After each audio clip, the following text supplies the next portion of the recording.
राजीनामा उपकार केल्यासारखा दिला, चाकणकरांवर लवांडे यांची टीका. राज्यात सध्या अशोक खरात प्रकरण चांगलेच चर्चेत आहे.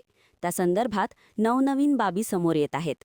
त्याचे अनेक राजकीय नेत्यांशी संपर्क असल्याने काही जण अडचणीत सापडले असून त्यावरून टीकाही होत आहे. अशातच राष्ट्रवादी काँग्रेस शरदचंद्र पवार गटचे प्रवक्ते विकास लवांडे यांनी गंभीर आरोप केला आहे.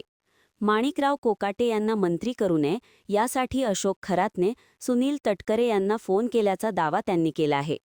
माणिकराव कोकाटे हे सिन्नरचे अनेक वर्षांपासून आमदार आहेत. त्यांनी त्यांच्या माहितीत असलेली माहिती सार्वजनिक करावी अशी मागणीही लवांडे यांनी केली आहे. तसेच सुनील तटकरे आणि रुपाली चाकणकर यांना तात्काळ सहआरोपी करण्यात यावे आणि त्यांच्या व्यवहारांची चौकशी करण्यात यावी अशीही मागणी त्यांनी केली. अशोक खरात एकटा नसून त्यामागे मोठी टीम कार्यरत होती. त्यामुळेच त्याचे अनेक कारनामे आतापर्यंत दडपले गेले असा आरोपही त्यांनी केला. हे सर्व प्रकार एका व्यक्तीचे काम नसून त्यामागे मोठे रॅकेट असल्याचेही लवांडे यांनी म्हटले आहे. दरम्यान रुपाली चाकणकर यांनी राजीनामा दिला असला तरी तो उपकार केल्यासारखा दिला असल्याची टीकाही त्यांनी केली.